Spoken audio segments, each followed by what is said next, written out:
The late afternoon heat clung to the air outside Westfield Grand Mall, where shoppers drifted in and out, clutching their glossy branded bags. Near the main entrance, standing tall in a neatly pressed navy uniform with the word BIOITY stitched across the chest, was Michael Thompson. His posture was military straight, his dark eyes calm and alert. Years of service had taught him patience, and he carried himself with quiet dignity. But that dignity was about to be tested. Striding toward the entrance was a group of teenagers, led by Ethan Walters, a wealthy 18-year-old whose father owned 3 car dealerships, a yacht, and half the real estate on the city's north side. Ethan had the swagger of someone who had never faced consequences, his blonde hair perfectly styled, his expensive black sweater hugging his athletic frame. His friends followed, all wearing smirks that seemed rehearsed. As they passed Michael, Ethan slowed, letting his eyes scan the guard from head to toe. Then, without warning, he stepped into Michael's personal space, his voice sharp enough to cut the air. "Let's see what you've got," Ethan sneered, his tone dripping with arrogance. "Bet all you can do is stand there and look scary. Is this the best job you could get? Must be fun watching real people spend money while you check their bags." A few of his friends snickered. One muttered, "Savage." Michael didn't flinch. His face remained steady, his breathing even. "Sir," he said in a calm, measured voice, "please move along." Ethan's eyes lit with challenge. "Or what? You gonna arrest me? You think you're better than me just because you've got that tough guy act going?" He moved even closer, practically yelling in Michael's face. "You're nothing, just a guy in a cheap uniform, but you couldn't last one day in my world." Michael took a step back, not in retreat, but to defuse the heat in the air. "Enjoy your day, son." The word son landed like a slap to Ethan's pride. His jaw clenched, his cheeks reddened. "Don't call me son," he snapped. "You work for me, people like me keep you in business." Before Michael could respond, his earpiece crackled. "Security, respond to food court, suspect causing disturbance, possibly armed." Without hesitation, Michael moved, breaking into a jog. The teens exchanged glances, then followed at a distance, curious to see the show.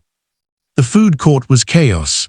People were screaming, chairs were overturned, and in the center, a man in a torn jacket was holding a young woman by the arm, waving a knife wildly. "Stay back," the man shouted, his eyes frantic. Michael didn't hesitate. "Sir, put the weapon down," he ordered, stepping forward with steady authority. The man's gaze darted toward the crowd and landed on Ethan and his friends, who had wandered too close for safety. The attacker shoved the woman aside and charged toward them, knife raised. Ethan froze, his earlier bravado evaporated in an instant, his breath caught, his knees went weak. The knife's glint was only feet away from his chest when a blur of navy slammed into the attacker. Michael tackled the man to the ground, the knife clattering across the floor. They struggled violently, Michael taking a slash to his forearm but refusing to let go. Finally, with a forceful pin, Michael held the suspect down until backup arrived. Ethan stood rooted to the spot, his heart pounding so loud he could hear it in his ears. He realized, with stomach-churning clarity, that Michael had just saved his life. When the police hauled the suspect away, Michael calmly accepted a first aid kit from another guard, pressing gauze against his bleeding arm. Ethan stepped forward, his voice shaking. I'm sorry, I didn't mean what I said earlier." Michael looked at him for a moment, his eyes steady. "Words matter," he said quietly. "You don't have to mean them for them to leave a mark." Ethan swallowed hard. "You could have let him hurt me, but you didn't. Why?" Michael gave a faint, almost tired smile. "Because doing the right thing isn't about who deserves it, it's about who needs it." Ethan's throat tightened. "Thank you," he said, barely above a whisper. Michael nodded, then returned to his post as though nothing had happened. Ethan walked away slower this time, his head down, the sting of humility still fresh.